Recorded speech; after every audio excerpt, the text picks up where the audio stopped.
On today's show, Rasmus Andersson trade rumors. Good player, but bad fit for the Ottawa Senators. And speaking of right-hand shot defensemen, we profile a pair of them in today's 2025 NHL Draft Rankings. This is Blake Montgomery, and you're listening to the Locked On Senators podcast. You're Locked On Senators, your daily podcast on the Ottawa Senators. Part of the Locked On Podcast Network, your team every day. Welcome. You are locked on to the Ottawa Senators, the only daily podcast covering the Sens. On the outskirts of enemy territory, I'm Ross Levitan, alongside Brandon Piller up in the Blue Mountains. Today is Tuesday, May 27th in Pilsy, as we get set for the scouting combine, where all teams are going to be talking. Rumors will be swirling. There's already one name that seems to be coming up again and again, and it's Rasmus Andersson, the right shot defenseman, alternate captain for the Calgary Flames. What are your thoughts when you hear that name connected to Ottawa? Well, I mean, it makes sense, Ross, in the fact that I think with Nick Jensen's health being in question, Artem Zub having some, I don't want to call them injury concerns because they've been kind of freak accident injuries, but having injuries, I think the Ottawa Senators and their fan base are looking at the right side of their decor and being like, maybe it's not as stable and secure as we thought or as we would hope. So possibly the Ottawa Senators could be shopping for a right shot defenseman. And you look at Rasmus Andersson, 1 year left on his deal at a nice price, $4.55 million. It seems, Ross, that the Calgary Flames and him aren't able to figure something out easily. Otherwise, you would think this is something that would be done already, especially a Calgary Flames team that really had a nice season last year and probably wants to continue that momentum. So keeping one of their top defensemen would be a priority, you would think. But clearly, there is some possibility that Rasmus Andersson might not be a Calgary Flame at the start of next season, or at the very least beyond next season when his contract's over.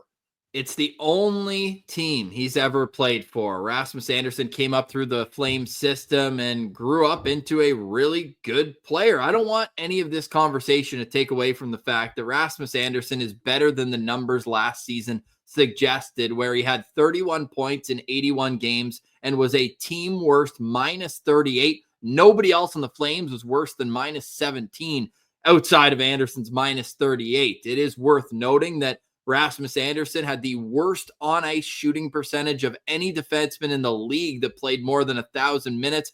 Jake Sanderson was second on that list, by the way. But again, it isn't a fit for the Ottawa Senators because I don't like the contract extension that would have to be associated with that. And the Senators do not have the assets right now to be giving up picks to get a guy who is A, going to walk at the end of the year, or B, going to command $7 or $8 million on a contract extension.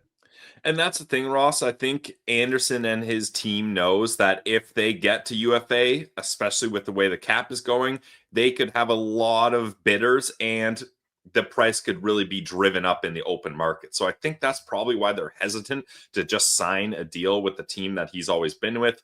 I know you like to talk about that on-ice shooting percentage stat, Ross, but I gotta make things clear. He was third worst in plus minus in the entire league. Only Mason Lohrei and Tyler Bertuzzi were worse at minus 43 and minus 39. I get there's some puck luck, but I'm not about to buy into the fact that that's the contributing factor because make no mistake, Rasmus Andersson is an offenseman. I don't think you're looking at the defensive acumen in his style of game. His point totals are usually in the 30s, 40s, and he even hit 50 once. So I really think that if you're looking at him to be a player on your team, you're probably penciling him in a power play spot, and you're going to want to have him paired beside a guy that can really shut things down defensively. Yeah, and I mean, he does block a lot of shots, though, so you got to give him that in the defensive side of the game. He's not physical at all. His career high in hits is, I believe, 63, which is a good week at the office for Brady Tkachuk. But jokes aside, I just think that when you're looking at the type of player that you want to have next to Jake Sanderson, which you got to think if you're bringing in Rasmus Andersson, prepared to give him that pending contract extension, he's going to play on your top pair. And I don't know if it's the right fit necessarily, because if you have a guy who's more offensively driven like Andersson, all of a sudden you could get a situation where Jake Sanderson becomes just the shutdown guy on that line, where when you pair him with an Artem Zub, as he played most of this past season, it will allow him to be the primary puck carrier at all times coming out of the zone and maybe encourage him to be the offensive driver that we know Jake Sanderson can be and be better than Rasmus Andersson in that role as well. So all that to say, I like the player. I don't want to be the team that's paying him on a long-term extension, though. Rasmus Andersson, by the way, 4th in the league in block shots this past season with impressive. 196 of them. So I've always been a hater of Rasmus Andersson, and you may wonder why. Well, you might recall during the COVID year, his countrymate, Philip Gustafsson, got his first NHL win, and Rasmus Andersson picked up the puck and started trying to skate off the ice, and when Brady chased him down to get that puck, he just threw it away.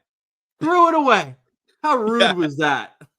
And then Brady goes to get the puck, and his brother Matthew shoots it down to the other end of the ice. Like, just ultimate pettiness. I actually love that move, Ross. We rewatched that video, and it's pretty funny because he tries to do it nonchalantly, but Brady, the good captain he is, knows that is a puck Gustafsson's going to want and goes after him. And he's just like, fine, you want your stupid puck? Go take it. So was that the moment Brady Tkachuk became the captain of the Senators? He was just wearing an A that season. Yeah, fair. I mean, I guess I should say good leadership shown there. They didn't have a captain. Yeah. Oh, man. Yikes. Those are dark times. They needed to save a letter for Eric Gabranson. Well, obviously, yes. Yeah, because exactly. Ross, I don't know if you know, but nobody likes getting cross-checked in the back tons of times on their shifts, so that is leadership. Say something nice about Rasmus Andersson. He's got an unreal shot. He's scored more than 10 goals in 2 of the last 3 seasons, had 9 in the other one. So he is a valuable contributor, but not at the price that the Flames would. And not only just the contract extension, that's only half the story, Pilsy. The other half of the story is what the heck are they going to want? We've seen multiple rumors, and this has been over the course of, I'd say, the last 2 years, that they are very interested in Shane Pinto. Obviously. That's just a non-starter. Yeah, exactly. Ross, I feel like we've been saying nice things about Rasmus Andersson. I just think that it's not the right fit for the Sens, and there's going to be higher bidders and teams that can afford that type of move more than the Sens. Because even if you make that deal, Ross, you're going to be depleting your roster to get him. And then how much cap space are you going to have to fit a guy like that in if you're looking to fill your priority, or at least my priority, in finding a top 6 goal scoring winger? So I just don't think it's something that is going to work for the Ottawa Senators. And I think there's going to be other teams that have his need in their lineup more and are willing to pay more to acquire him and pay more to extend him. We will have a callback here to yesterday's show. Who would you rather give $7 million for 7 seasons to? Rasmus Andersson or Shane Pinto? Pinto. Yeah, Pinto. Yeah. I know that you were coming in lower on Pinto, and people can go and listen to the arguments on both sides of it on yesterday's show, but I'm right there with you. And it was kind of a trapping question, though, because if you had said Andersson, I said, why don't you trade Pinto for Andersson then? Yeah, and that's fair. I saw that trap, Ross. I saw the cheese, and I didn't go for it. But I don't think it's particularly lopsided. Like, I don't think it's an easy answer, Pinto, because if Rasmus Andersson can get you 40, 50 points and stabilizes that right side, that's something worth the value there. But I just don't think he's the guy that's going to do it in Ottawa. Let us know in the comments, if there is a trade to be had for Rasmus Andersson, what would you be willing to give up? Now, I will say, if the price is right, I would not be opposed to having Rasmus Andersson as a 1-year rental player, but you're not going to pay the price that the Flames would want. You don't think that it would be a decent situation to have a guy like that for 4.55?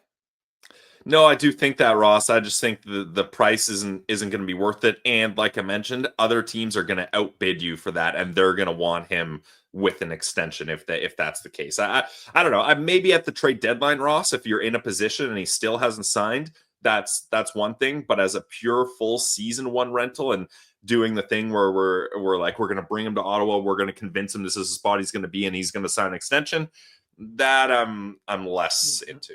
Funny enough, like the price that I would pay for Rasmus Andersson is pretty much what the Senators ended up paying for Fabian Zetterlund, and there's only so many assets to go around, but like a Zach Ostapchuk level prospect and a second round pick, but I don't think that's going to get it done. So the ultimate conclusion is that Rasmus Andersson is not a fit. Now, if the Senators do end up trading for him and they don't give away Shane Pinto or Ridley Gregg or a similarly valuable asset off of their roster, and if they can make the cap work on just the rest of this deal, I could be for it because the right side does need an addition. And if he's going to be that stopgap for a year until they can figure out what's going to happen and how Carter Yakimchuk develops, I'm not totally against the player, but Ross, the process of elimination, if it's not going to cost them Ridley Gregg or Shane Pinto, that means it's going to cost them a first round pick. Right. And the Senators do not have draft picks to trade away. They just don't, especially without an extension. They got a third in 2026 to dangle. And other than that, I just don't see the Senators moving away from any draft picks. They have 3 third-round picks right now in 2026, but as of today, they don't have a first-round pick in that draft, and they don't have their own second. They do have Buffalo's, though, after the trade for Dylan Cousins. So let us know your thoughts on Rasmus Andersson in the comments here. I'm curious to know what the citizens think, not only of the player, but the potential, not only asset cost, but the price of a potential extension. On the other side, the Stanley Cup playoffs roll on. We'll discuss that and then get back to our NHL draft rankings. We're basically the Ottawa Senators amateur scouting staff. We have an average height so far of like 6'5". We got 2 more mammoths coming up later on the show. You're listening to Locked On Senators, your team every day. Today's episode is brought to you by our friends over at Wonderful Pistachios. Are you looking for a snack that's both nutritious and delicious? Well, crack into a good source of protein with Wonderful Pistachios. Wonderful Pistachios are one of the highest protein nuts. Each 1 ounce serving has 6 grams of protein. That's giving you 10% of your daily value. Plus, they're packed with fiber and better for you, unsaturated fats to help keep you feeling fuller longer. You guys know Pistachio Pillsy here. My favorite flavor is the salt and pepper, the light purple bag, but Ross likes the lightly salted. If you don't want to deal with the shells, check out the no shells variety, the perfect grab and go snack for busy days. Whether you're snacking at your desk during the postcast, on a road trip to Ottawa, or you just need a quick protein boost, they're always the go-to snack we're looking for. So get snacking and get cracking with the snack that packs a protein punch. Visit wonderfulpistachios.com to learn more.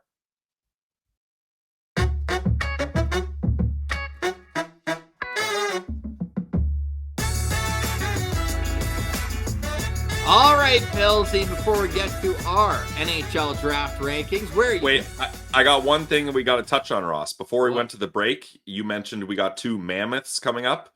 We gotta take that out of the vocabulary. These are not members of the Utah Mammoth Hockey Club.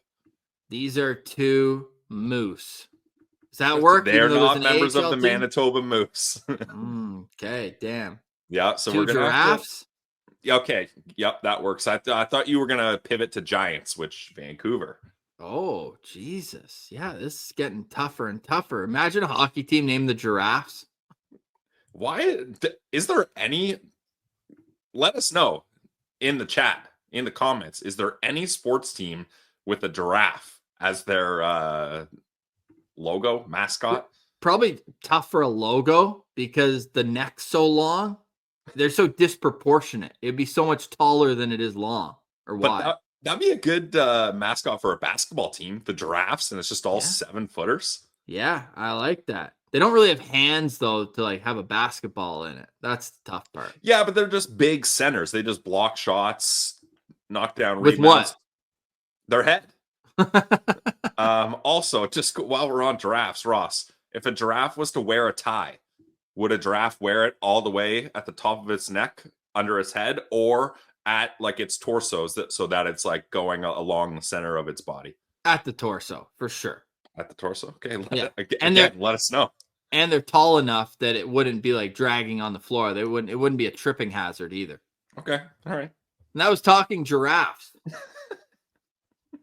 Height over height, Ross. Yeah, exactly. The Stanley Cup playoffs continuing tonight with the Edmonton Oilers looking to take a stranglehold in their series. They're up 2-1 now over the Dallas Stars, and the Carolina Hurricanes have won a conference final game now for the first time in 16 games. Yes, you heard that right. They avoided the sweep. They get the victory. Shutout. Do they have any chance? I mean, the Florida Panthers, I know guys are banged up at this point in the playoffs, but like they were pretty much resting players last night. No Sam Reinhart, no Nico Mikkola. Wow. Yeah, that was nice. The Panthers gave the Hurricanes their cookie. You feel a little better. You get a little sweet treat there. You don't get swept. Now Rod Brindamore can say that wasn't a sweep. We did not get swept. You're correct, Rod. Not a sweep. You did not get swept. I actually watched most of this game, Ross. Carolina had so much like they were putting it all on the line. They had so much pressure. Stankoven, that's for such a little guy. He's such an impressive player. That shot on the goal he had was incredible. The Hurricanes even had a goal disallowed, so they had to battle through that. But ultimately, they get their one win. I think Florida's maybe not next game because that's going back to Carolina and those players still might be out for the Panthers, but Florida is going to their third straight Stanley Cup final. Fun fact about Logan Stankoven, who was of course in the Mikko Rantanen trade from the Dallas Stars to the Carolina Hurricanes. Yeah, I got to clarify that one. Stankoven is in his second year in the National Hockey League, and he's been to both the Western and Eastern Conference Finals. Whoa, yeah, that's interesting. Yeah, what a way to start your career. Second round pick. That guy, I mean, you probably saw him World Juniors or whatnot, but I think he's 5'7", but he plays the game hard and he's a solid player. In the Western Final, which is the one that I'm more dialed into, Connor Brown looks like he's out. He took a high hit from Alex Petrovic last game. Man, we always liked him with the Ottawa Senators. It's unfortunate the injury suffered right after leaving Ottawa with the Washington Capitals. Missed almost that entirety of the season. Took him a long time to get back to himself, but he's been awesome these playoffs. So we hope that Connor Brown can get back, get healthy soon after that unfortunate play. So we're dialed in for the Edmonton Oilers. I do want a Western Canadian team. If it's not going to be Ottawa, then let's get to Edmonton. I mean, McDavid's going to get his cup eventually, so why not now and just get it out of the way so that when Ottawa is still in it, we're not worried about, oh, he doesn't have his cup yet, you know? It's not going to make him not a good player, but I think his first cup is going to come sooner rather than later, and he looks like he's starting to find another gear too, which is pretty scary for the Dallas Stars and whoever is waiting potentially for the Oilers in the final. And Ross, rumor has it, Ekholm could be making his return. That's huge for the Oilers. That's huge. Speaking of playoffs, our hats are tipped for the Ottawa Charge, who gave it everything that they had, but fell short. You'll never guess. 2-1 in overtime. I told you.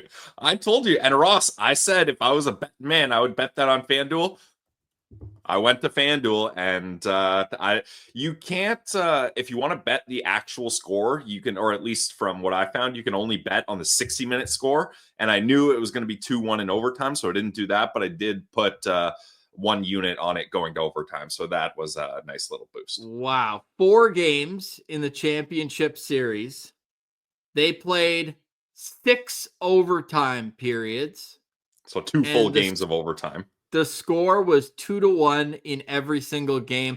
Congratulations to the Minnesota Frost, back-to-back PWHL champions. Dude. But Ottawa, man, I mean, the MVP, hashtag goalie-friendly show, Gwyneth Phillips was the playoff MVP. It was a bit Jean-Sebastien Giguère-ish winning the Conn Smythe despite losing in the finals. She's unbelievable, man. The lateral movement, the rebound control. She was awesome. Do we have to have the discussion? Are the Minnesota Frost bad for professional women's hockey?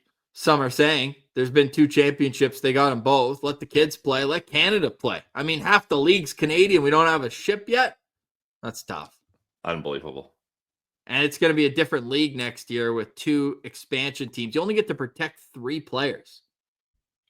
3 players. Yeah. Well, I'm going to go out on a limb and say Gwyneth Phillips is going to be one of them. Yeah, you would think. But at least, Ross, that increases the odds for Canada. One of them Vancouver, one of them Seattle. So we got either a Stanley Cup or a Walter Cup has to come to Canada soon here. This is getting crazy. Well, let's get a Stanley Cup to Ottawa. Walter Cup would be great too, but this is Locked On Senators. We got to get Stanley Cup. And the way you build is through the draft. And I know Ottawa, they don't have a second round pick as of right now for this upcoming draft class, but there are 2 mammoth. I'm still sticking to it, Pillsy. Mammoths. That's what they are. Because how are you going to call Carter Amico anything but a mammoth? This guy is 225 pounds and he's 17 years old. Spoiler alert. Holy moly. But yeah, he might be the biggest prospect we've ever covered. Now that's combined height and weight. I'm aware Gabriel Eliasson is taller than that. Okay, let's get to our draft profile. Eliasson. Whew. Next, you're listening to Locked On Senators, your team every day.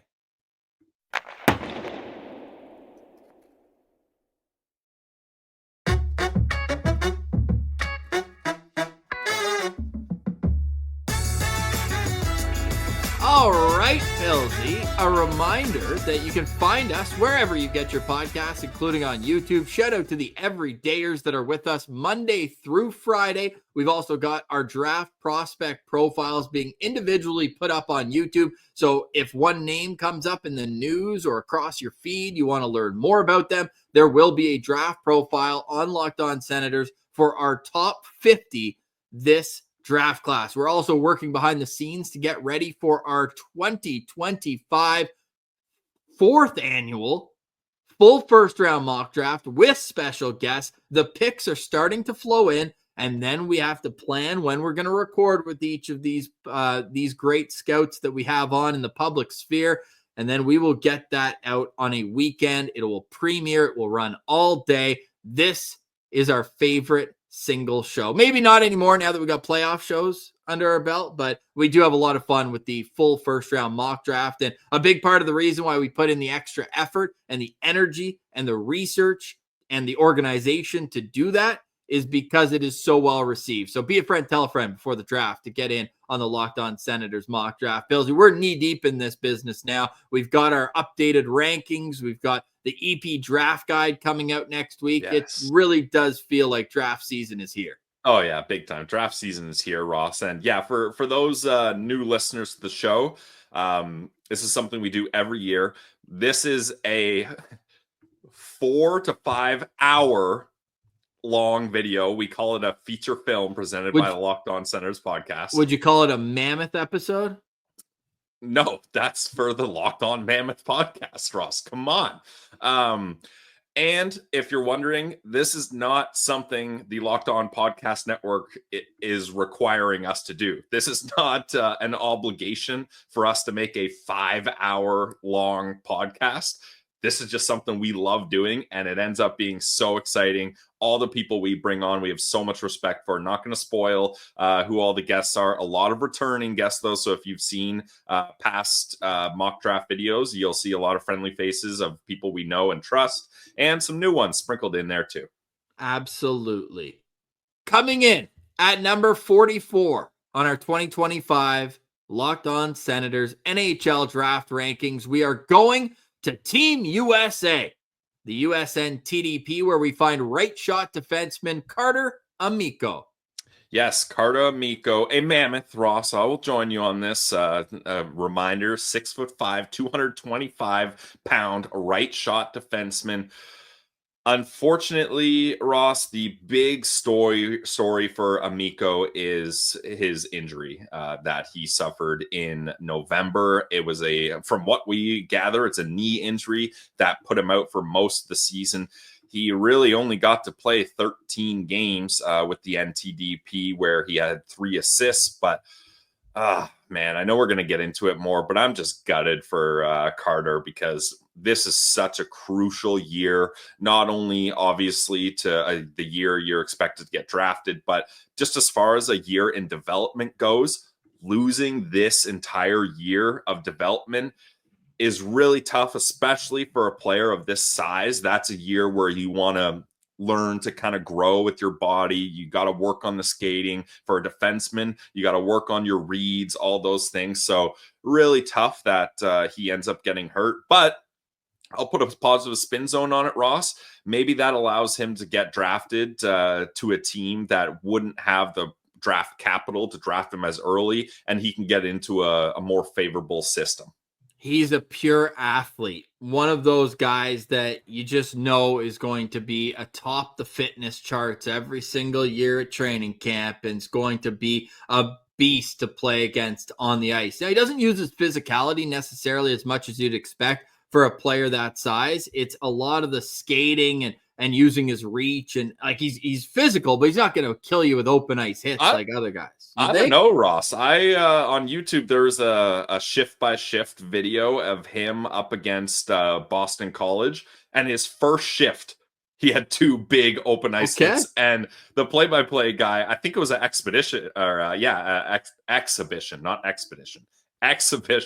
game, and the play-by-play guy was like, hey, this is like not a regular season game, but Amico is still out here drilling guys. So I would push back on that and say he is quite a physical player. Okay, guess I need to readjust, because when I see a guy who's that big, I want them to do it every shift. Similar with Ottawa with Tyler Clevin, where it's like, I know you have it in you, but let's see it every single shift. But that's a consistency that you find at this age. He's a March 2007 birthday, so just turned 18 years old. And McKean's Hockey is the highest on him. They have him at 37 on their rankings. Elite Prospects has Amico at 45. Bob McKenzie is at 47. Craig Button is at 57. And we actually have 3 unranked prospect analysts: Scott Wheeler, Corey Pronman, and our friend Sebastian at Locked On NHL Prospects do not have him ranked. Now, Sebastian's is just a top 32 as of right now. So Carter Amico, it's unfortunate, of course. We've already hit on the injury, which is the big storyline considering him. He has a lot of similarities to EJ Emery from last year that we had, who we were super high on. He was also ranked in the mid-40s, and guess what? The New York Rangers stepped up and took him at the end of the first round. And didn't have the best season in North Dakota, at least not offensively. Would never expect these types of players to be huge point producers, but I think he had 1 point, if not 0, in 32 games with North Dakota. But Amico kind of comes in that same mindset, where it's not going to be the offense that gets you to the NHL. It's going to be being reliable, not making mistakes, being a strong penalty killer, and being a good partner for an offensive defenseman. Yeah, EJ Emery only 1 assist in 31 games with North Dakota, but that's a guy we loved, Ross. I'm pretty sure both of us had him as a 5-star guy. And when we were at the draft, he had a big group of family and friends there, and they went nuts when he got drafted. Absolutely love seeing that kind of the heartwarming stuff that goes along with the draft. But also out of the U.S. program, so kind of following in his footsteps in a way. Yeah, but to get back to Amico here, I really think he is a physical defenseman, Ross. And the shifts I watch, he is on a mission when he's boxing out guys in front. He is relentlessly checking them. Eric Goodbranson would have a lot of positive things to say about it. He wins puck battles. He blocks shots. Some of the things, though, that would be a concern, obviously the injury, we don't need to dig into that anymore, but he doesn't really have any offensive skills. Like there's no really big shot or anything like that pops out at you. So I wouldn't really call him a two-way guy. I would certainly say he's a shutdown defenseman. I project him to be a third pair shutdown penalty kill guy. And I really think that he's going to end up going in the late second round. And I do think one of the things he's going to have to work on, Ross, sometimes he gets a little too obsessed with boxing out his man in front. So if the guy out front, the forward out front is like, oh man, I can't take this anymore, I got to find some soft ice. Amico will chase him around. And sometimes that can be the play if you want to play a tight man-on-man coverage. But then what ends up happening is he leaves that zone on the right side open for a different player to switch and head into open ice there. And that's not always ideal. So that would be one thing to look at as well. Amico is committed to Boston University, and on Elite Prospects, it shows not this upcoming season, but the year after. But we saw from Sean Shapiro, if I can say that correctly, on Twitter, a reporter who said that he spoke to Amico after the injury. Obviously, he's got a great mindset and determination to get back for it. He says he's going to be ready for freshman year at Boston University, which makes us feel like he's going there in the fall of 2020. So your Sens stars for Carter Amico. I gave him 3 stars, Ross. I don't think the Sens are going to be picking in the range I expect him to go. I don't think they need to hone in on a defensive defenseman, but I don't want to take away from what I think the potential for this kid could be. But 3 out of 5 stars for me. Okay, and after doing a bit more reading while we've been doing this, I'll bend the knee. He is a physical shutdown type defenseman, and he comes in with an average ranking of 46.5. He's at 44 in our Locked On Senators NHL Draft Rankings.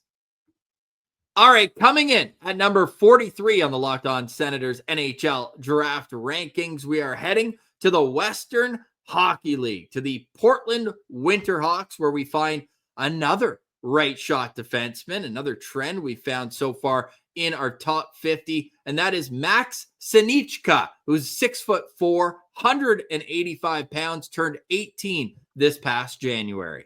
Yes, Psenicka is a really interesting prospect for us because he started out in his home country of Czechia in the U20 league, where in 20 games he had 3 goals, 8 assists, 11 points. Not bad for a defenseman, 11 points in 20 games. And he got bumped up to the pro league, so spent a little time playing up against men in the Czechia league, where in 16 games he had 2 goals, no assists. And then in January, he comes over to the WHL, but it's not the Kelowna Rockets that had his draft rights. They traded his draft rights to the Portland Winterhawks in October. So he ends up going to Portland, where in 24 games, he has 1 goal, 6 assists for 7 points.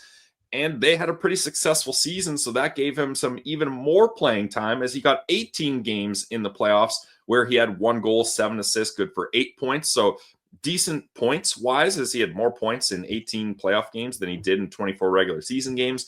However, that plus minus dipping into a territory you don't really love at minus 14.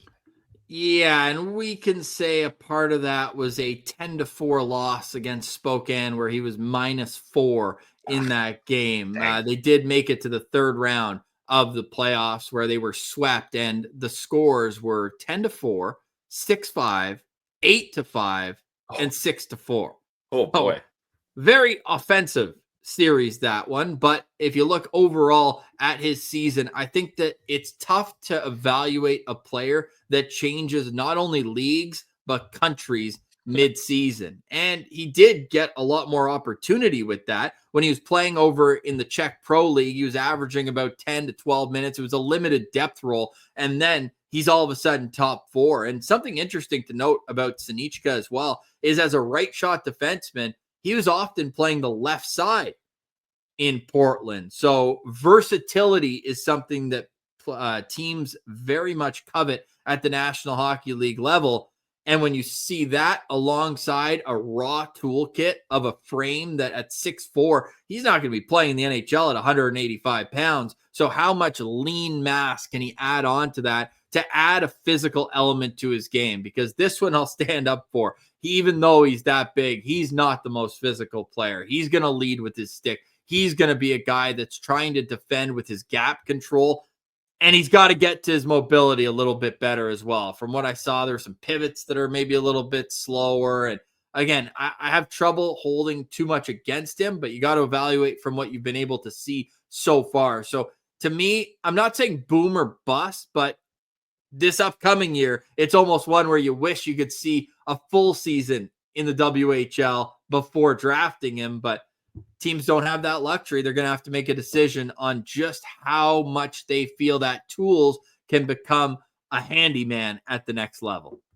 Yeah, and I think he has good all-round skills, Ross. Like this would be a guy where I wouldn't say like the classic like high full floor, low ceiling or low floor, high ceiling. I would say he has a tight window of what his potential could be, which isn't necessarily a bad thing.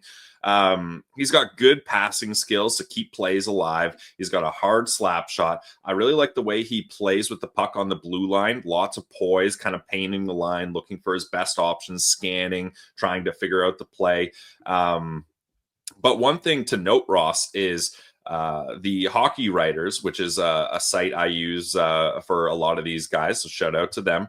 They were mentioning that next season, the Winterhawk decor is going to look a lot different with 3 or 4 guys possibly and probably moving on to other leagues or other teams or what have you. So Psenicka could really have an elevated role next year where that's where we would get the opportunity to see what he really can do. But however, like you mentioned, he's going to get drafted this year. So that's not going to do teams a whole lot of good when deciding whether to pick him. But a team that does pick him will get a better sense of evaluating what he actually could be or what he needs to work on. And if you didn't get the sense from those box scores in the playoffs that I read off there, that plus minus that it wasn't great for Psenicka this year could also be contributed to the fact that these are their 2 goalies' save percentage. Oh boy. 893 and 891.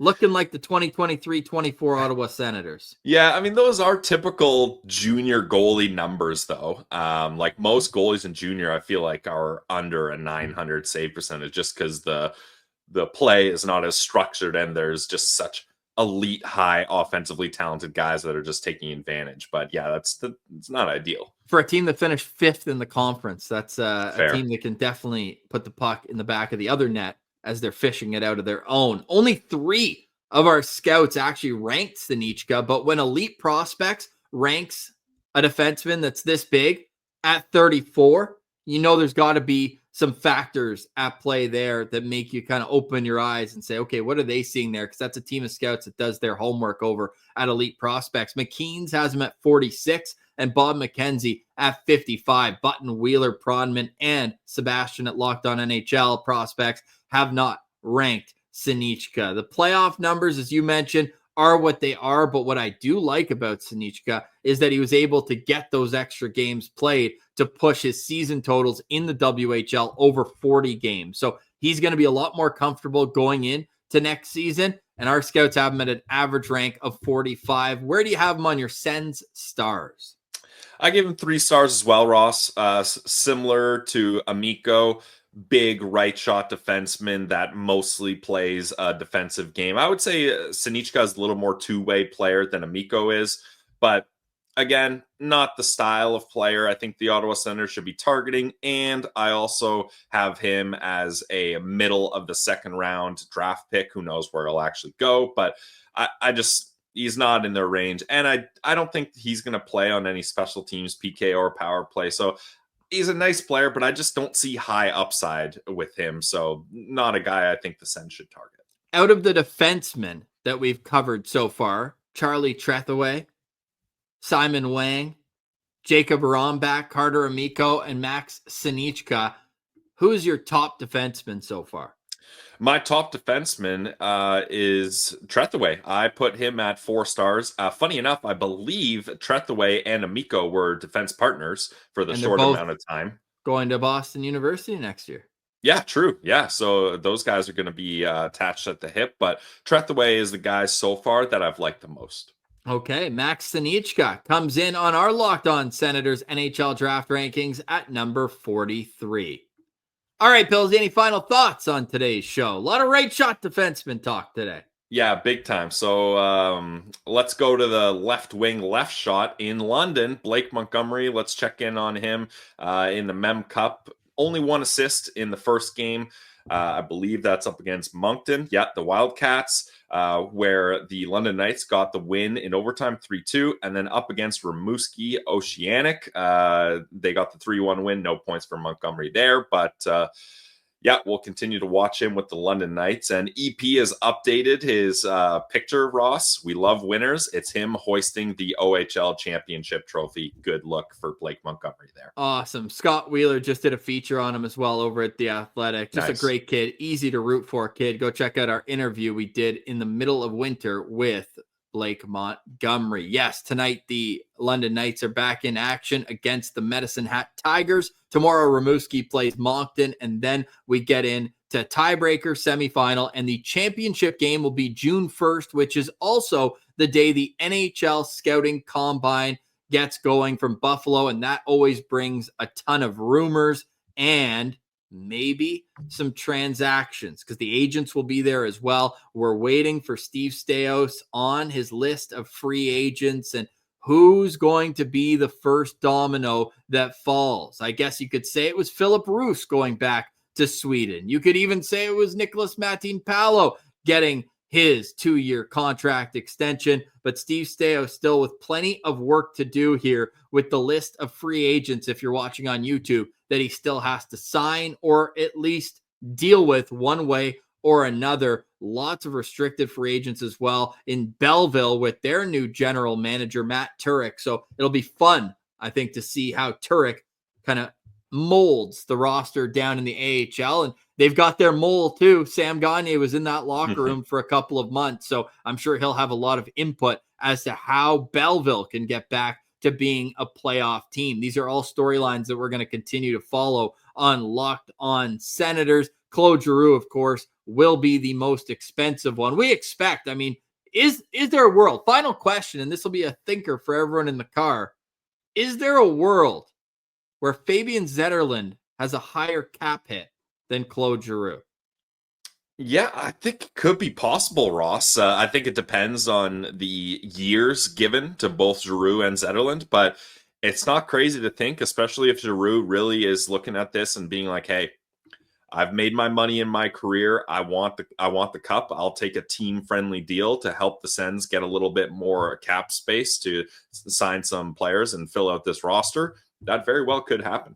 No matter what Claude Giroux's next contract is, it will push him over $100 million in career earnings. He is at $99,415,000. Now, I'm not saying the Sens should give him the Florida Panthers treatment and offer him a $1 million extension. But the more I'm thinking about it, and Claude Giroux, of course, still without a Stanley Cup, I do think we're going to be impressed or happy with the number if Claude Giroux is back.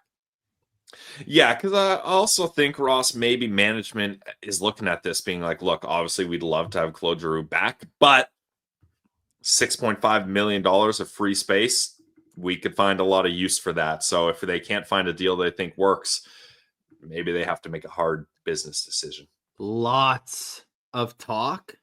We'll see if a contract is to follow. The NHL draft is exactly 1 month away. June 27th. We'll be preparing you all week and all month on Locked On Senators. Thank you so much for watching, listening, and engaging with the show. It means a lot to us, whether it's the offseason, the playoffs, training camp. You guys ride with us as everydayers, and we appreciate the absolute heck out of it. For Brandon Piller, I'm Ross Levitan. This has been another edition of the Locked On Senators podcast, your team every day.